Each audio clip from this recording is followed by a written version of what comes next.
The fluorescent lights of the Willowbrook Public Library hummed with their usual mechanical persistence, casting everything in that particular shade of institutional beige that made even the most vibrant book covers look faded. I adjusted my reading glasses for the 100th time today, the frames sliding down my nose as I bent over the stack of returned books that seemed to multiply with each passing hour. My lower back ached with the familiar throb that came from hours of bending, shelving, and carrying heavy volumes, while my sensible flats offered little cushioning against the unforgiving linoleum floors. 4 years. 4 years since I'd fled New York with nothing but a hastily packed suitcase and the terrifying certainty that I was carrying the child of a man whose true nature I'd discovered too late. 4 years of building a quiet life in this sleepy Oregon town, where the most exciting event was the annual Harvest Festival, and where nobody asked too many questions about a single mother who'd appeared one day with impeccable references and a desperate need for anonymity. The familiar weight of exhaustion settled over my shoulders as I wheeled the cart toward the children's section, my hand unconsciously moving to the small cross pendant that hung beneath my cardigan. A gift from my mother. It had become my touchstone in moments of stress, my fingers finding its smooth surface whenever anxiety crept up my spine like ice water. The scent of old paper and library binding glue filled my nostrils, mixing with the faint vanilla candle that Mrs. Henderson, our head librarian, burned at the front desk to mask the mustiness that seemed permanently embedded in the building's walls. "Emma," called Sarah Mitchell from the reference desk, her voice carrying the slight breathlessness that always accompanied her interactions with me. She was one of the few people in town who'd made genuine attempts at friendship, inviting me to book clubs and coffee dates that I politely declined with vague excuses about busy schedules and babysitter troubles. "The computer system is acting up again. Could you take a look when you have a moment?" I nodded, pushing the cart between the colorful displays of picture books and early readers. The children's section was my favorite part of the library, with its low shelves arranged to create cozy reading nooks and cheerful posters, encouraging young minds to explore new worlds. It reminded me why I'd chosen this profession, this life. Here, surrounded by stories of adventure and happy endings, I could almost forget the darkness I'd left behind. The soft chime of the front door announced another patron's arrival, followed by the measured click of expensive shoes against linoleum. I glanced up briefly, noting a tall figure in a dark coat consulting with Mrs. Henderson at the front desk, then returned my attention to the picture books that needed reshelving. Tourism season was beginning to wind down, but we still occasionally saw visitors passing through town, usually academics researching local history, or hikers exploring the nearby trails.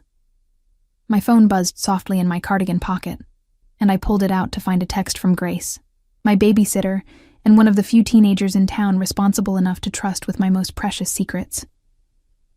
"Kids are great. Eli wants to know if he can show Ella his new magic trick before you get home. Also, there's a man here asking about after-school programs."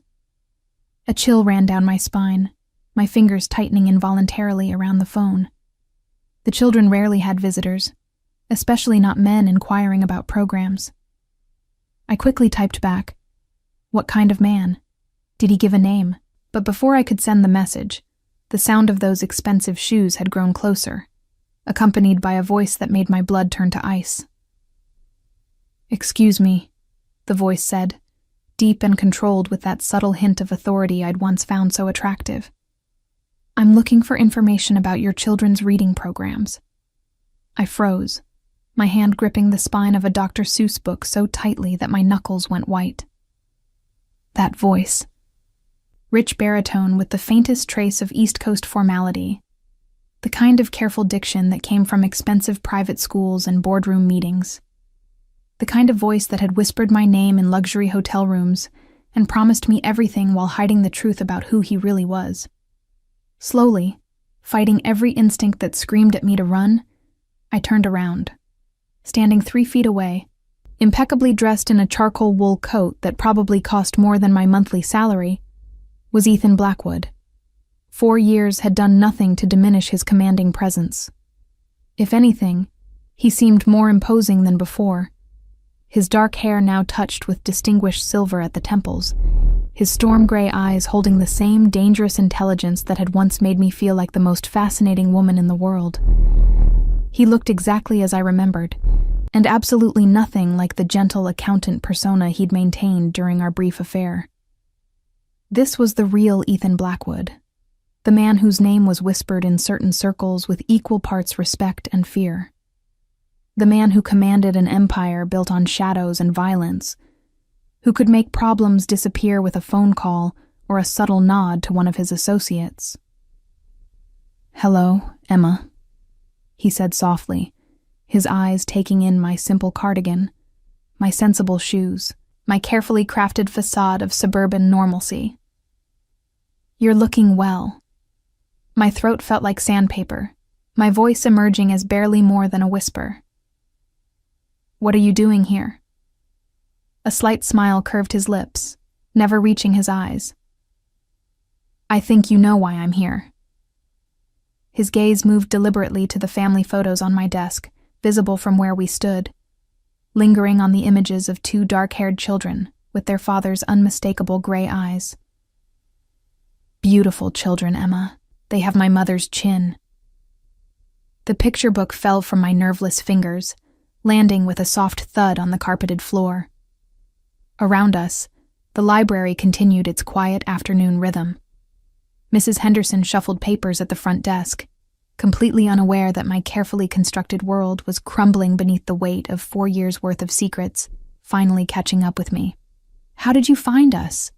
I managed to ask, though part of me already knew the answer. Ethan Blackwood had resources that most people could only imagine, connections that stretched across the country like an invisible web waiting to catch anyone foolish enough to believe they could simply disappear. "Does it matter?" he replied, bending to retrieve the fallen book with fluid grace. As he straightened, he stepped closer, close enough that I could smell his cologne, the same expensive scent that had lingered on my skin after our nights together.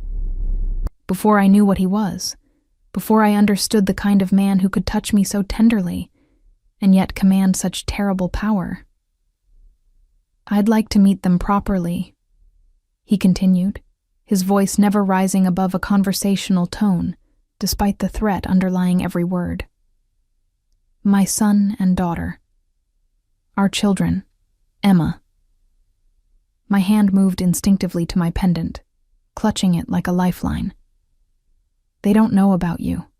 They think their father died before they were born." Something flickered in his eyes. Pain, perhaps, or anger carefully controlled. "That's unfortunate. Children should know their heritage, don't you think? Know what they're heir to." The weight of his words settled over me like a shroud. Heritage. What he meant was legacy, bloodline, succession. He wasn't here out of paternal love or curiosity. He was here because Ella and Eli were his heirs, the continuation of whatever dark kingdom he'd built in the shadows of legitimate business. The thought of my innocent, laughing children being drawn into that world made my stomach clench with nausea. "Emma?"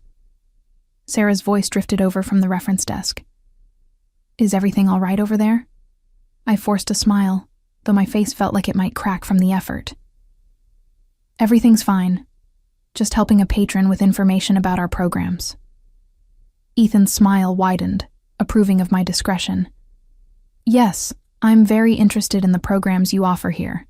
Perhaps we could discuss them somewhere more private? I have some specific questions about educational opportunities for gifted children." The words were innocent enough for anyone listening, but the underlying message was crystal clear. This conversation was far from over, and he wasn't leaving town without getting what he wanted. My children. His heirs. The future he'd never known he'd lost until recently. I glanced toward the small conference room we used for book club meetings, weighing my options. I could refuse, make a scene, call for help. But Ethan Blackwood wasn't the kind of man who could be dismissed by small-town authorities, and causing a disturbance would only draw attention to Ella and Eli. Whatever game we were about to play, it needed to happen away from innocent bystanders. "The conference room is available," I said finally, my voice steadier than I felt. "We can discuss whatever programs might interest you." His nod was almost approving, as if I'd passed some kind of test. As I led him toward the small room with its oval table and motivational reading posters, I caught a glimpse of my reflection in the window. The woman staring back looked older than her 32 years, with worry lines around her eyes and the careful posture of someone who'd learned to expect danger around every corner. 4 years of peace, of building something beautiful and normal for my children, was about to end. And despite the fear coursing through my veins, a treacherous part of my heart recognized the truth I'd tried so desperately to bury. Seeing Ethan again reminded me exactly why I'd fallen for him in the first place, and exactly why that made him more dangerous than ever. The conference room felt smaller with Ethan's presence filling it, his broad shoulders and commanding aura, making the cheerful reading posters seem almost childish in comparison. I closed the door behind us with hands that trembled slightly, the soft click echoing in the sudden silence like a judge's gavel sealing my fate. The afternoon sunlight streaming through the single window cast long shadows across the worn carpet, and I found myself calculating the distance to the door, the time it would take to reach it, the futility of such an attempt. "Please sit," Ethan said, though it wasn't really a request. He pulled out one of the chairs for me with old-world courtesy that felt like mockery given the circumstances. Everything about him radiated controlled power, from the way he adjusted his cufflinks to the careful placement of his hands on the table's surface. No nervous gestures, no wasted movement. This was a man accustomed to being obeyed, to having his wishes anticipated before he even voiced them. I remained standing, needing whatever small advantage height might give me, though we both knew it was purely psychological. "How long have you been watching us?" His smile was slight, almost fond, as if my defiance amused him. "Does it matter? What matters is that I'm here now, and I have some catching up to do with my children." He pulled out his phone, swiping to what appeared to be a photo gallery. 4 years old, I believe. Twins, obviously. Eli favors my side of the family more strongly, though Ella has my mother's eyes. The casual way he spoke about intimate details of my children's lives made my skin crawl. "You've been having us watched." "Of course." He set the phone on the table, the screen displaying a candid shot of Ella and Eli at the playground near our small house. They were laughing, chasing each other around the swing set while I sat on a nearby bench reading. The photo was high quality, taken with professional equipment from a distance that suggested telephoto lenses and careful surveillance. "Did you really think you could hide from me indefinitely, Emma? That I wouldn't eventually discover I had children?" My legs felt weak, and I sank into the chair he'd offered, my mind racing through the implications. How many photos did he have? How long had strangers been watching my babies, documenting their lives? Reporting back to this man who could destroy everything I'd built with a single phone call? "They're safe," he continued, noting my distress with what might have been genuine concern. "My people have explicit instructions regarding their welfare. No harm will come to them while they're under my protection." "Your protection?" The words came out sharper than I intended. "They don't need protection from anyone except you." Ethan's expression hardened almost imperceptibly, storm clouds gathering in those gray eyes. "You're naive if you believe that, Emma. The moment those children drew breath, they became targets. My enemies don't differentiate between legitimate heirs and unacknowledged ones." The weight of his words settled over me like a suffocating blanket. I'd spent 4 years believing I'd given Ella and Eli a normal life, free from the violence and danger that surrounded their father's world. But according to Ethan, simply being his children had painted targets on their backs from birth. "There was an incident 3 months ago," he continued, his voice taking on a business-like tone that somehow made the revelation more terrifying. "Vincent Caruso's organization attempted to gather information about my personal life. They came very close to discovering your location then." My blood turned to ice. Vincent Caruso was a name even civilians knew, whispered in news reports about organized crime investigations and unsolved murders. The fact that he'd been actively searching for us made me feel sick. "How close?" I whispered. Close enough that I had to redirect their attention elsewhere. The pause before redirect spoke volumes about what that might have entailed. They won't be a problem again, but there are others. There always will be, as long as my children exist unprotected. I gripped the edge of the table, my knuckles white with tension. So this is how it's going to be? Threats disguised as protection? You'll use fear to force your way into their lives? Ethan leaned back in his chair, studying me with the same intensity I remembered from our brief time together 4 years ago. When he'd looked at me like that in hotel rooms and expensive restaurants, it had made me feel cherished, special. Now it felt like being examined by a predator deciding whether I was prey or potential ally. "Tell me about their lives," he said, abruptly changing direction. "What are they like? What do they enjoy?" The question caught me off guard, and for a moment I saw something almost vulnerable in his expression. Not the calculating crime boss, but perhaps a hint of the man who might genuinely want to know his children. "Eli loves magic tricks," I found myself saying before I could stop myself. "He practices for hours with this little plastic wand he got at a birthday party. And Ella, she reads constantly, already above grade level.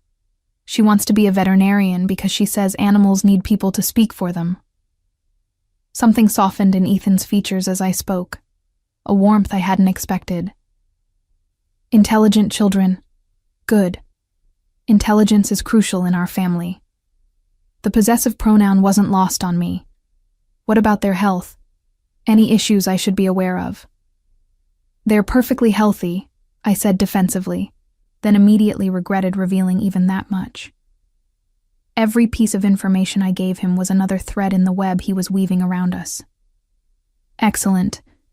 I've arranged for Dr. Harrison to evaluate them next week. He's a pediatric specialist who handles all the children in my organization's families." My heart stopped. "You've arranged what?" "Children's wellness checks are important, Emma. Surely you agree." His tone was reasonable, but the underlying steel was unmistakable. "Dr. Harrison is discreet and thorough. He'll also be able to provide any necessary documentation for the transition." "What transition?" But even as I asked, I suspected I already knew. Ethan's phone buzzed, and he glanced at it before standing with fluid grace. "I'm afraid our initial conversation will have to be brief. I have other appointments this afternoon."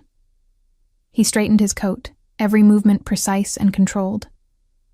"But don't worry, Emma. We'll have plenty of time to discuss the children's future in detail." "I'm not going anywhere with you," I said, standing as well, my voice stronger than I felt. "And neither are Ella and Eli." His smile was patient, almost pitying. "I haven't asked you to go anywhere, yet." He moved toward the door, then paused with his hand on the handle. "Oh, and Emma, you should know that I've taken the liberty of purchasing the house next to yours. The elderly couple who lived there were quite reasonable about relocating once I explained how much I valued neighborhood tranquility." The room spun around me. Mrs. Patterson and her husband had been our neighbors since I'd moved to town, quiet retirees who occasionally babysat when Grace wasn't available. They'd mentioned nothing about moving, certainly nothing about selling to anyone. That's impossible. They would have told me. "People rarely discuss their private business arrangements," Ethan interrupted smoothly, "especially when those arrangements include generous compensation for discretion." He opened the door, then looked back at me one final time. "I'll be in town for the foreseeable future, Emma. I think it's time I got to know my children properly, don't you?" With that, he was gone, leaving me alone in the conference room with the lingering scent of his cologne and the terrible certainty that my carefully constructed life was already unraveling. Through the window, I watched him walk to a sleek black sedan where a driver waited with the engine running. Professional, efficient, completely out of place in our small town, where the most expensive car in the lot was usually the mayor's 5-year-old Honda. My phone buzzed again. Another text from Grace. The man left, but he said to tell you he looks forward to meeting you soon. He seemed really nice. The kids are asking if he was here about a play date. A play date. If only it were that simple. If only Ethan Blackwood were just another parent looking to arrange social activities for his children, instead of a dangerous man reclaiming heirs he'd never known he'd lost. I sank back into the chair, my legs no longer able to support me, as the full weight of the situation crashed down. He wasn't just watching us anymore. He'd moved into our neighborhood, arranged medical appointments for children he had no legal right to, and demonstrated with terrifying efficiency exactly how powerless I was to stop him. 4 years of safety, of building a normal life for Ella and Eli, had been an illusion. We'd never truly escaped Ethan Blackwood's reach. We'd simply been living in a bubble of ignorance until he decided to pop it. And the most terrifying part was that a traitorous voice in the back of my mind whispered that maybe, just maybe, he was right about the protection. Maybe hiding from the world hadn't kept my children safe after all. It had just kept them vulnerable in ways I'd never imagined. Would you like me to continue with part 3? A continuer plotted narrative structure for pivotal negotiation scene. The user wants me to continue with part 3. I need to follow the structure outlined in the instructions. The drive home passed in a haze of mounting panic, my hands gripping the steering wheel of my aging Honda so tightly that my knuckles had gone white. Every turn seemed to take forever, every red light an eternity, where my mind conjured increasingly terrifying scenarios. What would I find when I reached our small house on Maple Street? Would Ethan be there waiting, making himself comfortable in my living room while my children innocently showed him their latest artwork? Would Grace even realize the danger she'd unknowingly led into our lives? The familiar sight of our modest 2-story home should have brought relief, but instead, it filled me with dread. Everything looked exactly as I'd left it that morning. Grace's beat-up Volkswagen in the driveway, Eli's bicycle abandoned on the front lawn, Ella's chalk drawings still decorating the sidewalk in rainbow colors. Normal, peaceful, innocent. Everything Ethan's world was not. I sat in the car for a moment, gathering courage I didn't feel, my mind inevitably drifting back to those 3 weeks in New York that had changed everything. 4 years hadn't dimmed the memories, hadn't made them any less vivid or any less painful. I'd been 28, working as a freelance accountant for a small firm that occasionally took on corporate clients. The assignment had seemed routine: audit the books for Blackwood Industries, a successful import-export company with offices in Manhattan's financial district. Ethan had been charming from our first meeting, apologizing for the late hours the work required, sending expensive lunches to my temporary office, showing genuine interest in my observations about his company's financial structure. He'd been everything I'd thought I wanted in a man. Sophisticated, successful, attentive in ways that made me feel special rather than ordinary. When he'd asked me to dinner after my second week on the assignment, I'd said yes without hesitation. When that dinner led to drinks at his private club, then to his penthouse overlooking Central Park, I'd convinced myself I was living a fairy tale. 3 weeks of intensity that felt like 3 months. Expensive restaurants where maitre d's knew him by name, Broadway shows from private boxes, weekend trips to his house in the Hamptons, where we'd made love on Egyptian cotton sheets, while the ocean whispered outside floor-to-ceiling windows. He'd made me feel like I was the only woman in the world, like he'd been waiting his entire life to find me. The night everything changed, I'd surprised him at his office with takeout from his favorite Italian restaurant, planning to work late together and maybe steal a few private moments between spreadsheets. His assistant had already left, the building eerily quiet as I'd made my way to his corner office with its panoramic city views. The conversation I'd overheard through his partially open door had frozen my blood. Ethan's voice, calm and controlled as always, discussing territory disputes and payment collections. The casual mention of a man named Rodriguez, who'd been handled for failing to meet his obligations. the methodical planning of what sounded unmistakably like violence, discussed with the same tone he used to review quarterly projections. I'd stood paralyzed in that hallway, takeout containers growing cold in my hands, as the man I'd fallen in love with revealed himself to be someone I'd never truly known. When his meeting ended, and he'd found me there, pale and shaking, he'd known immediately that I'd heard too much. "Emma." His voice had been gentle, concerned, the same tone he'd used when comforting me through work stress or family worries. "Come inside, let me explain." But there had been no explanation that could erase what I'd heard, no rationalization that could make it acceptable. I'd dropped the food and run, taking nothing from his apartment but my purse and the terrible knowledge that I'd been sharing my bed with a man whose business involved broken bones and disappeared problems. The pregnancy test had come back positive 2 weeks later, long after I'd fled New York and found refuge with a college friend in Oregon. By then, I'd already decided that Ethan Blackwood could never know about the children I carried. Whatever love I'd felt for him had curdled into something that tasted like fear and betrayal. The sound of the front door opening jolted me back to the present. Grace emerged, her teenage face bright with the kind of excitement that made my stomach clench with dread. "Mrs. Collins, you'll never guess what happened today. This really distinguished man came by asking about after-school programs, and when I mentioned Ella and Eli, he seemed so interested in meeting them. He said he might have some educational opportunities that could benefit gifted children." I forced a smile as I climbed out of the car, my legs still unsteady from the afternoon's revelations. "What exactly did he say, Grace?" "Oh, just questions about their interests and abilities. He was really impressed when I told him about Eli's magic shows and Ella's reading level." She gathered her backpack, oblivious to my growing horror. "He left his card and said he'd love to arrange a proper meeting with you to discuss possibilities. Isn't that exciting?" I took the business card she handed me with fingers that trembled slightly. Heavy stock paper, expensive printing, embossed letters that spelled out E. Blackwood, educational consultant, with a phone number but no business address. Clean, professional, completely misleading. "Where are the children now?" I asked, trying to keep my voice casual. "Inside doing homework. Ella's practicing her spelling words, and Eli's working on that math worksheet that's been giving him trouble." Grace shouldered her bag, already heading toward her car.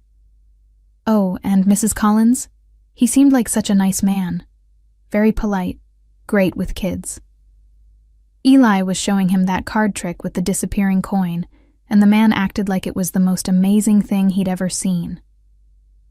My heart clenched at the image of my son, my innocent, trusting son, performing for the man whose blood ran through his veins, the man who could destroy our lives with a single decision. After Grace left, I stood on my front porch for a moment, looking at the house next door. The Pattersons' modest ranch home looked exactly the same as always, but now I noticed details that had escaped my attention before. The for sale sign was gone from the yard. When had that happened? The windows that had always been open during the day were now covered with blinds. Even the flower garden Mrs. Patterson had tended so carefully looked somehow abandoned, despite being recently watered. My phone buzzed with a text from an unknown number. "The children are delightful, Emma. We should discuss their future soon. Are you free for dinner tomorrow evening? I've made reservations at Romano's for 7 p.m. Come alone." Romano's was the nicest restaurant in town, the kind of place where anniversary dinners and business deals happened over white tablecloths and wine that cost more than my weekly grocery budget. The kind of place where Ethan Blackwood would blend in perfectly while I felt completely out of my element. I typed back, "I can't leave the children." His response came immediately. "Already arranged. Mrs. Chen from the library will babysit. She's been thoroughly vetted and comes highly recommended." The casual efficiency with which he'd organized my life, made arrangements I hadn't agreed to, left me breathless with a mixture of rage and helplessness. Mrs. Chen was indeed trustworthy. She'd helped with the children before during library events. But the fact that Ethan had already contacted her, already arranged my schedule, demonstrated just how thoroughly he'd researched our lives. Another text. Emma, I'm not your enemy. I'm their father, and I want what's best for them. Give me a chance to prove that. I stared at the words, my thumb hovering over the keyboard. Part of me wanted to refuse, to take the children and run as far as my modest savings would carry us. But another part, the part that remembered how his face had softened when I'd described Ella and Eli, wondered if perhaps there was some middle ground to be found. The front door burst open, and Eli came running out, his dark hair tousled and his gray eyes bright with excitement. Mama, Grace said a man came to visit today who knows about magic. Did you meet him? Is he really going to teach me new tricks? Behind him, Ella appeared in the doorway, more cautious as always, her identical gray eyes thoughtful. Grace said he asked lots of questions about us. Why would a stranger want to know about us, Mama?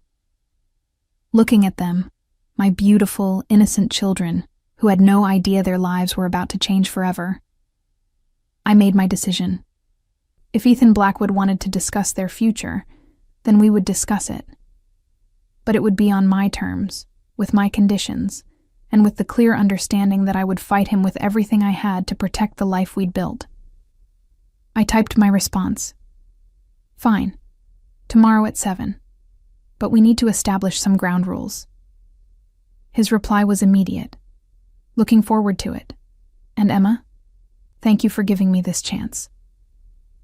As I shepherded the children inside for dinner, homework, and the bedtime routine that had remained blissfully unchanged for 4 years, I couldn't shake the feeling that I was walking into a trap of my own making. But perhaps, if I was very careful and very lucky, I could negotiate terms that would keep my children safe while satisfying whatever paternal instincts had brought Ethan Blackwood to our door. The alternative, constant running, looking over our shoulders, never knowing when he might appear again, was no way to raise children. At least this way, I could face the threat head-on and try to control how it affected their lives. Tomorrow night would determine whether that was naivety or wisdom. The reflection staring back at me from my bedroom mirror looked like a stranger. I'd chosen my outfit carefully, a navy blue dress I'd worn to exactly 2 events in the past 4 years, both library fundraisers where looking professional mattered more than fashion. The fabric was good quality, but obviously off the rack, the kind of careful purchase that prioritized durability over style. Paired with my only decent heels and the small pearl earrings my mother had given me for college graduation, it was the best armor I could assemble for a battle I wasn't sure how to fight. Mrs. Chen had arrived precisely at 6:30, her gentle efficiency with the children both comforting and unsettling. She'd come prepared with a bag of activities and seemed to know exactly which cartoons Ella and Eli preferred, which bedtime stories they'd want her to read. The thoroughness of Ethan's research into our lives continued to astound and terrify me in equal measure. "You look beautiful, Mama," Ella had said, as I'd kissed them goodbye, her small hands smoothing the skirt of my dress with unconscious maternal gestures that made my heart ache. "Are you going somewhere special?" "Just dinner with an old friend," I'd managed, hating the lie but unwilling to burden them with truths they were too young to understand. Romanos occupied the ground floor of the town's only historic building, a converted Victorian mansion that had been carefully restored to showcase original crown molding and hardwood floors, while accommodating modern dining expectations. On the few occasions I'd walked past during evening hours, I'd glimpsed intimate lighting and couples sharing wine at tables draped in crisp white linens. It was the kind of place that existed in a different economic stratosphere from my usual haunts, where entree prices started at what I typically spent on groceries for a week. The maitre d' recognized my name immediately, his professional smile warming as he led me through the main dining room toward a private alcove in the back. The table was set for 2 with crystal stemware that caught the candlelight like prisms, silver that bore the patina of quality, china so delicate it seemed translucent. Fresh orchids served as centerpieces, their exotic beauty making the roses I occasionally splurged on for our kitchen table seem quaint by comparison. Ethan rose as I approached, and for a moment I was struck again by how perfectly he belonged in these surroundings. The charcoal suit he wore looked hand-tailored, probably costing more than my monthly salary, but he carried it with the unconscious ease of someone who'd never known anything else. His dark hair was perfectly styled, his shoes polished to a mirror shine, every detail contributing to an aura of power and prosperity that made other diners glance his way with curiosity and respect. "Emma." He moved to pull out my chair, his hand briefly touching my shoulder as I sat. The contact sent an unwelcome shiver through me, muscle memory from a time when his touch had been welcome, cherished, craved. "You look lovely." "Thank you." I accepted the compliment stiffly, my hands folding in my lap to hide their trembling. The wine he poured without asking was something I didn't recognize, deep red, and probably worth more than I wanted to consider. "I can't stay long. Mrs. Chen needs to be home by 10. His smile suggested he knew exactly how long Mrs. Chen could stay, and that it was significantly later than 10 o'clock. "Of course. We should order quickly then." He signaled the waiter with a subtle gesture that brought immediate attention. "The Seabass is excellent here, and I believe they have a special preparation tonight that you might enjoy." The casual way he ordered for both of us, anticipating my preferences with uncanny accuracy, reminded me uncomfortably of our time together in New York. He'd always seemed to know what I wanted before I knew it myself, whether it was food, wine, or experiences I'd never imagined having access to. At 28, I'd found his certainty romantic, sophisticated. At 32, it felt like manipulation. "How did you really find us?" I asked, once the waiter had retreated, my voice low enough to avoid carrying to neighboring tables. The truth this time. Ethan swirled his wine thoughtfully, studying the liquid as if it contained answers to profound questions. "Vincent Caruso's people were closer than I initially indicated. They'd traced you to Portland, then started working their way through surrounding communities. It was only a matter of time before they found you." My blood chilled at the confirmation that my worst fears were true. "How long do we have before they try again?" "They won't." His voice carried absolute certainty. "Vincent and I reached an understanding last week regarding territorial boundaries and family protection protocols. He's agreed to redirect his interests elsewhere." The euphemistic language couldn't disguise what he was really telling me. Vincent Caruso had been neutralized, either through negotiation backed by credible threats or through more permanent means. Either way, the danger he'd represented was gone, eliminated by the man sitting across from me with the same ease he'd used to order our dinner. "And the next threat?" I pressed. "There will be others, won't there?" Ethan nodded slowly, his expression growing serious. "There always are, Emma. It's the nature of the business I inherited from my father, the legacy I've built upon. But threats can be managed, neutralized, redirected. What matters is having the resources and connections to stay ahead of them." Our appetizers arrived, delicate arrangements that looked more like art than food. I picked at the expertly prepared scallops, my appetite diminished by the weight of our conversation and the implications of his words. "What exactly are you proposing?" I asked finally, setting down my fork and meeting his gaze directly. "Because I won't expose Ella and Eli to violence, no matter what protection you claim to offer." "I'm proposing a partnership," he said, leaning forward slightly. "A carefully structured arrangement that acknowledges the reality of our situation while protecting what matters most to both of us." He reached into his jacket and withdrew a folder, placing it on the table between us with the same care he'd shown with everything else tonight. "I've purchased a house here in town, large enough for all of us, secure enough to ensure safety, comfortable enough to provide the kind of life our children deserve."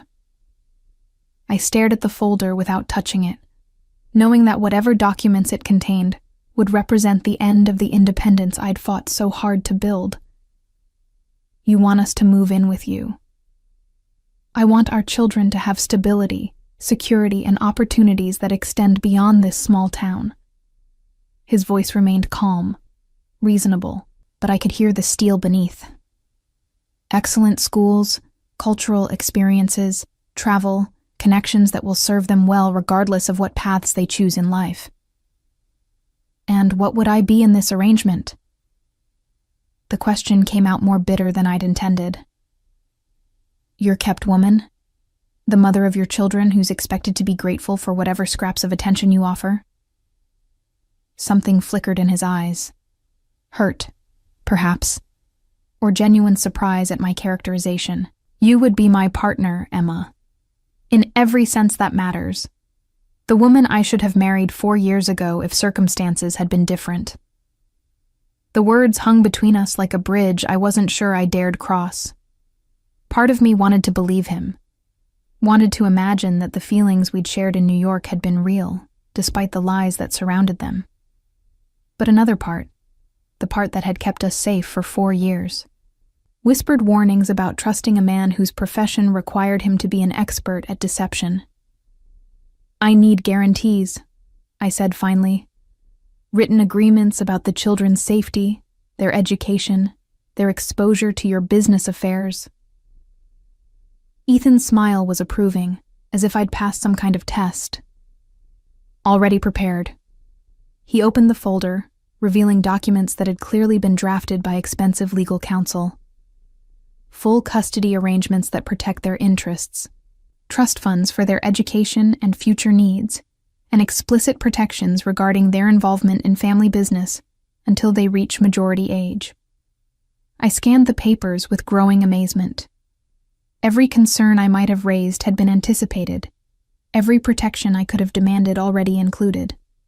The trust funds alone represented more money than I could earn in several lifetimes, while the custody arrangements gave me significant authority over decisions affecting the children's daily lives. This is very generous, I admitted, though suspicion still clouded my thoughts. What do you get out of it? My family, he said simply. The chance to know my children, to be part of their lives, to ensure they have every advantage I can provide. He paused, his gaze growing more intense. And perhaps eventually, the chance to rebuild what we lost 4 years ago. The vulnerability in his voice caught me off guard, reminding me of moments in New York when his carefully maintained control had slipped just enough to reveal the man beneath the public facade. Those glimpses had been what I'd fallen in love with originally, the suggestion that behind all his power and sophistication was someone who needed connection as much as he commanded respect. The house is ready for immediate occupancy, he continued, his tone becoming more businesslike. Mrs. Patterson spoke very highly of the neighborhood and the school district. I believe Ella and Eli would find the transition relatively seamless. Of course he'd spoken with Mrs. Patterson. Probably learned everything she knew about our daily routines, our friends, our habits. The thought should have angered me, but instead I felt a grudging admiration for his thoroughness. Whatever else Ethan Blackwood might be, he was clearly a man who planned carefully and executed those plans with precision. My phone buzzed with a text from Mrs. Chen. Children asleep. All well here. Take your time. Even my babysitter was part of his orchestration.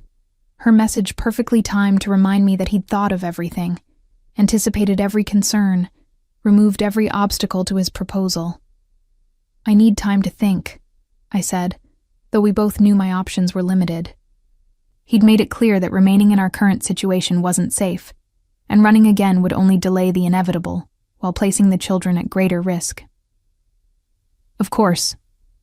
Ethan signaled for the check, his movements as controlled and elegant as everything else about him. But don't take too long, Emma. Other interested parties won't wait indefinitely for me to secure my family's safety. The implied threat was delivered with the same gentle tone he'd used to compliment my appearance, making it all the more effective. As he walked me to my car, his hand at the small of my back in a gesture that felt both protective and possessive, I realized that the negotiation was over. All that remained was the formality of my surrender. The moving truck arrived at 7 a.m, exactly 3 days after my dinner with Ethan. I hadn't formally agreed to his proposal, hadn't signed any documents, hadn't even spoken the words yes aloud.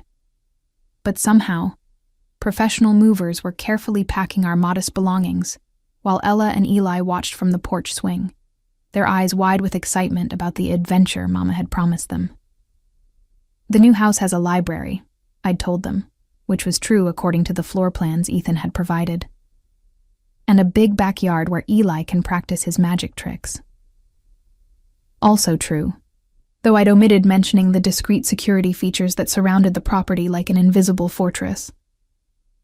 Mrs. Chen stood beside me in the doorway, her weathered hands clasped together as she watched the systematic dismantling of our life. "Mr. Blackwood seems like a very thoughtful man," she said carefully. "The children will have opportunities here they might not have had otherwise." I wondered what exactly Ethan had told her about our arrangement, how he had explained his sudden appearance in our lives and his equally sudden integration into our family structure. Mrs. Chen was old enough and wise enough to recognize when she was seeing only part of a larger picture. But she was also kind enough not to ask questions that might put me in an uncomfortable position. "Yes," I agreed. Because what else could I say? That I was trading our hard-won independence for protection from threats I still didn't fully understand. That I was allowing my children to be drawn into a world where their father's business associates settled disputes with violence rather than lawsuits. The house Ethan had purchased sat on 5 acres at the end of Willowbrook's most exclusive street, a sprawling contemporary structure that managed to look both impressive and welcoming. Floor-to-ceiling windows offered views of professionally landscaped gardens, while the interior featured open-concept living spaces that flowed seamlessly into one another. The kitchen alone was larger than our entire previous living room, equipped with appliances that probably cost more than my annual salary. "Mama, look!" Eli's voice echoed through the high ceilings as he discovered the media room with its enormous screen and theater seating. "It's like having our own movie theater." Ella was more drawn to the library, running her small fingers along shelves that held both classic literature and contemporary works, many of them first editions that belonged in museums rather than private homes. "Can I really read any of these?" she asked, her voice hushed with reverence. "Of course," Ethan replied, appearing in the doorway with the silent grace that seemed characteristic of his movements.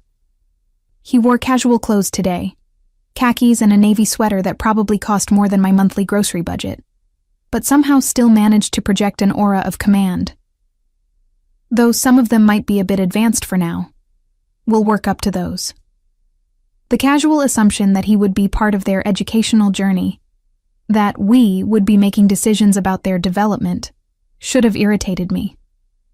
Instead, I found myself noting how naturally he interacted with them, how Eli gravitated toward him, with the unconscious trust that children reserve for adults who genuinely cared about their well-being. "Mrs. Collins," one of the movers approached with a clipboard. "Where would you like the items from the master bedroom?" I hesitated, suddenly realizing I had no idea where I was supposed to sleep in this arrangement.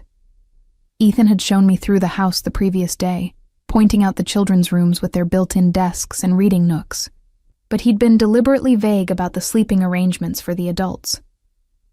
"The master suite is at the end of the hall," Ethan said smoothly, appearing at my elbow with perfect timing. "Emma, perhaps you could show them which items go where."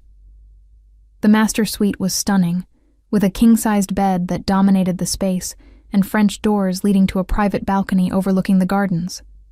His clothes already hung in the walk-in closet, expensive suits and casual wear arranged with military precision. A smaller section had been cleared for my belongings, the space allocation making clear that this was his domain where I was being offered accommodation. "We need to discuss boundaries," I said once the movers had deposited my suitcases and moved on to other rooms. "The children's expectations about us." Ethan's smile was patient, almost indulgent.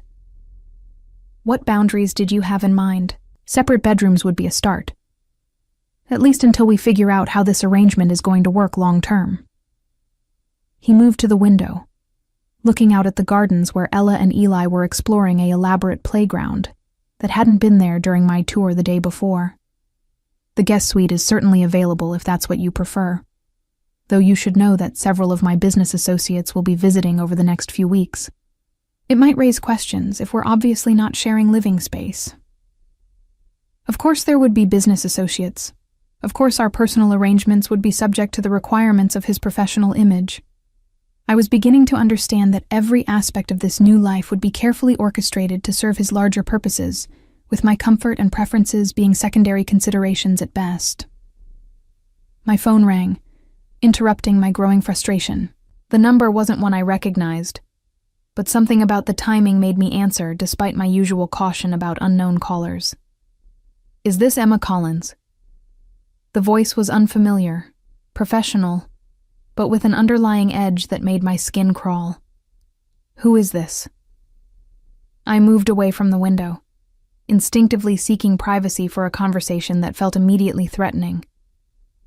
"Someone who knew you in New York.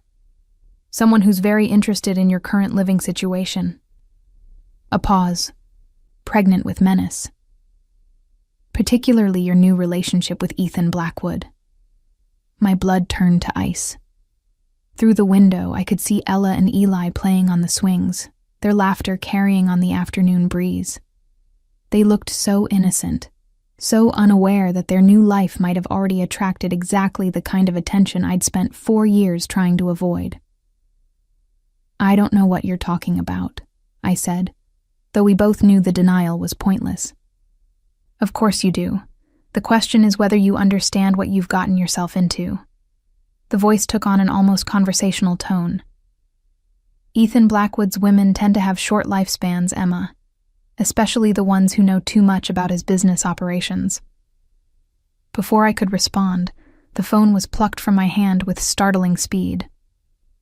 Ethan had moved across the room in complete silence, his expression transforming into something cold and dangerous as he brought the device to his ear.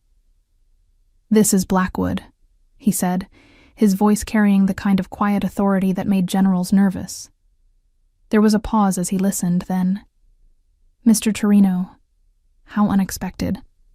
I trust you're calling to offer congratulations on my recent family reunion." Another pause, longer this time. I watched Ethan's face, noting the subtle tightening around his eyes, the barely perceptible change in his posture that suggested a predator preparing to strike. "I see," he said finally. "Well, let me clarify something for you, Anthony. Emma and our children are under my direct protection now. Any attempt to contact them again will be considered a hostile act against my family." His voice dropped to barely above a whisper. "And you know how I respond to threats against my family." He ended the call and handed the phone back to me, his expression already returning to its usual controlled calm. But I'd seen the glimpse of the man beneath the sophisticated exterior, the one who'd built an empire through calculated violence and absolute ruthlessness. "Who was that?" I asked, though I suspected I didn't want to know the answer. "Anthony Torino. He works for interests that would prefer to see me distracted by personal concerns rather than focused on business expansion." Ethan moved to the French doors, his gaze finding the children in the garden below. "He won't be calling again." The finality in his voice suggested that Anthony Torino's ability to make phone calls might be permanently impaired in the very near future. Part of me was horrified by the implication, but another part felt a fierce satisfaction that someone who'd threatened my children would face consequences for that mistake. "This is what our life is going to be like, isn't it?" I said, more statement than question. "Constant threats, constant vigilance, constant reminders that we're living in your world now." Ethan turned from the window, his gray eyes holding mine with startling intensity. "This is what your life has always been like, Emma. You just didn't know it before. The difference is that now you have protection, resources, and the security that comes with being part of my family." His family. Not just under his protection, not just recipients of his generosity, but actual family with all the privileges and obligations that entailed. Looking out at Ella and Eli playing in their new backyard, surrounded by security measures they couldn't see and protected by power they couldn't comprehend, I realized that Ethan was right. We belonged to him now, completely and irrevocably. And despite every rational objection I might raise, despite every fear about what that belonging might cost us, I was beginning to understand that it might be the only thing standing between my children, and dangers I was only just beginning to comprehend. 3 weeks into our new life, I'd almost begun to believe that perhaps Ethan had been right about the protection he offered. The children had adapted to their new routines with the resilience that made me both proud and heartbroken. Proud of their flexibility, heartbroken that they'd needed to develop it so young. Ella threw herself into the extensive library with the passion of a scholar discovering lost treasures, while Eli spent hours perfecting increasingly elaborate magic tricks in the expansive backyard under the indulgent eyes of Ethan's security team.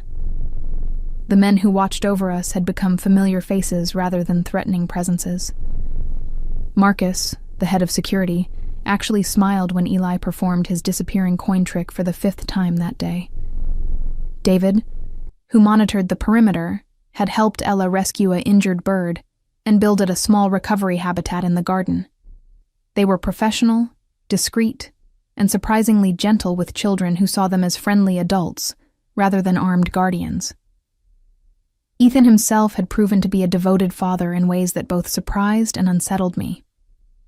He attended their bedtime stories religiously, helped with homework with infinite patience, and showed genuine delight in their accomplishments. When Ella had read her first chapter book cover to cover, he'd celebrated by taking us all to dinner at the nicest family restaurant in the neighboring city. When Eli had finally mastered the card trick he'd been struggling with, Ethan had arranged for a professional magician to give him private lessons. It was Tuesday afternoon when everything changed. I'd been working in the home office Ethan had set up for me, managing correspondence for his legitimate business interests, while the children played in the garden under Marcus's watchful eye. The work was engaging, challenging in ways that reminded me why I'd loved accounting before fear had driven me into hiding. Numbers didn't lie. Patterns revealed themselves to careful analysis, and there was satisfaction in bringing order to complex financial structures. My phone rang just as I was finishing a quarterly report. Ethan's name appearing on the screen with the familiar flutter of awareness that still caught me off guard. 3 weeks of living in close quarters hadn't diminished the physical attraction that had drawn us together originally. If anything, seeing him with Ella and Eli had added new layers to feelings I was still trying to process. Emma. His voice carried an urgency I'd never heard before, controlled but unmistakably tense. Where are the children? I glanced out the window automatically, expecting to see them on the playground equipment. Instead, I saw Marcus pacing near the garden shed, his phone pressed to his ear, and his face grim with concern. David was nowhere to be seen, and the yard that should have echoed with childish laughter was ominously quiet. They should be outside, I said, already moving toward the French doors that led to the patio. Marcus is here, but I don't see them. Get inside the house immediately, Ethan ordered, his voice cutting through my rising panic like a blade. Lock the doors and wait for my call. Don't answer for anyone else. The line went dead before I could ask the questions that were crowding my throat. I rushed outside, calling for Ella and Eli while my heart hammered against my ribs with increasing violence. Marcus appeared from behind the shed, his expression confirming my worst fears before he spoke a single word. Mrs. Collins, we need to get you inside immediately, he said, his hand already guiding me toward the house with gentle but irresistible pressure. Mr. Blackwood is handling the situation. What situation? My voice came out higher than intended, edged with the hysteria I was fighting to control. Where are my children? Marcus's jaw tightened almost imperceptibly. Eli was taken from the back garden approximately 15 minutes ago. Ella is safe. She was inside using the bathroom when it happened. We have men searching the perimeter, and Mr. Blackwood has activated all available resources. The world tilted sideways, my vision graying at the edges as the implications crashed over me. Someone had taken my son. My beautiful, trusting boy who performed magic tricks for anyone willing to watch, who still believed the world was fundamentally good and safe. The child whose gray eyes held all of Ethan's intelligence combined with an innocence that could shatter my heart with a single smile. "Who?" I managed to whisper. "Who took him?" "We're working to determine that," Marcus replied, his professional calm doing nothing to ease the terror clawing at my chest. "Mr. Blackwood will have answers soon." I found Ella in the library, curled in the reading chair she'd claimed as her own, her small body shaking with sobs that tore through me like physical wounds. She launched herself into my arms the moment she saw me, her words tumbling out between gasps for air. I was in the bathroom, and when I came back, Eli was gone, and there was a man I didn't know talking to Marcus, and everyone was running around, and they won't tell me where Eli is, and I'm scared, Mama. I'm so scared. I held her against my chest, stroking her dark hair while my own tears fell silently. All the protection Ethan had promised, all the security measures and professional guards, and still someone had managed to take my child. The safe haven I'd been cautiously beginning to trust had revealed itself to be as fragile as every other illusion of safety I'd ever constructed. My phone rang again. Ethan's name on the screen, but when I answered, the voice that spoke wasn't his. "Mrs. Collins? This is Anthony Torino. I believe we spoke briefly a few weeks ago." The voice was smooth, conversational, as if he were calling to discuss dinner plans rather than holding my child hostage. "I have something that belongs to you." "Where is he?" The words came out as a growl, all pretense of civility stripped away by maternal fury that burned hotter than fear. "If you hurt him."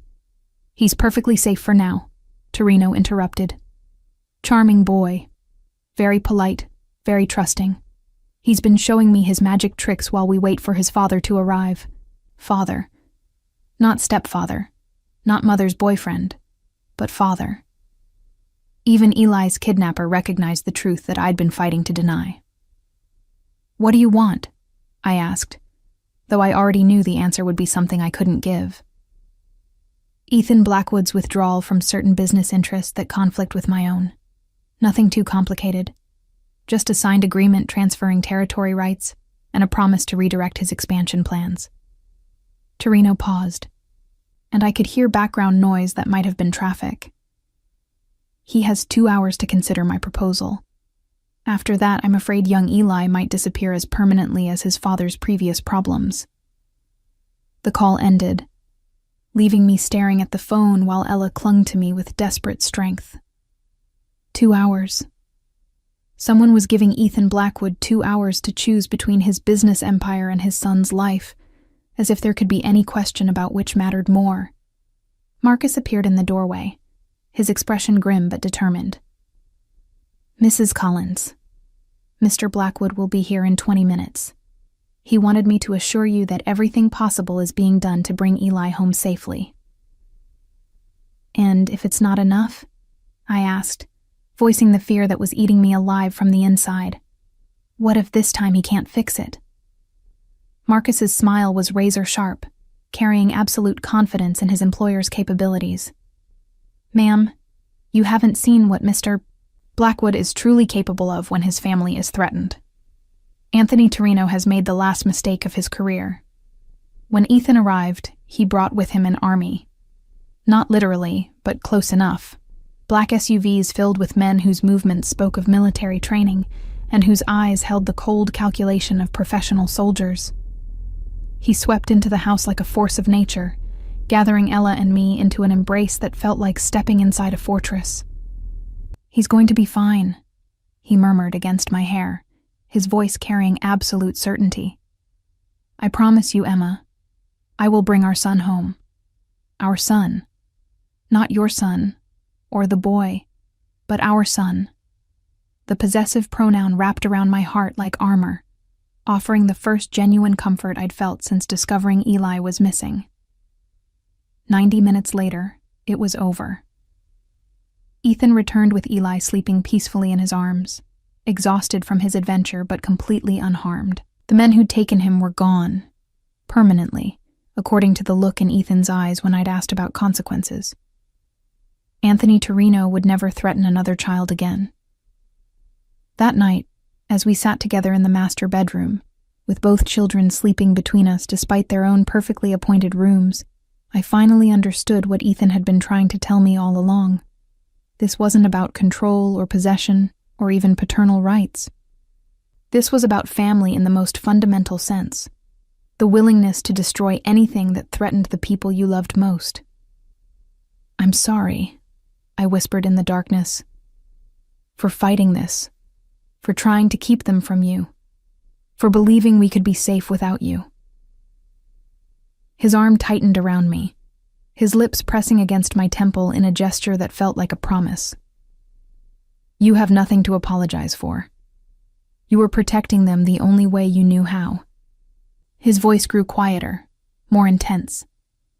"But now you know there's a better way. Now you know that together, we're stronger than anything that tries to hurt our family. Our family." The words no longer felt like a threat or a trap, but like coming home after a long journey through dangerous territory. As I drifted toward sleep, surrounded by the 3 people who mattered most in the world, I realized that sometimes surrender wasn't defeat. Sometimes it was simply the wisdom to recognize when you'd found something worth keeping. Tomorrow would bring new challenges, new threats, new reminders of the complex world we now inhabited. But tonight, we were complete. Tonight, we were safe.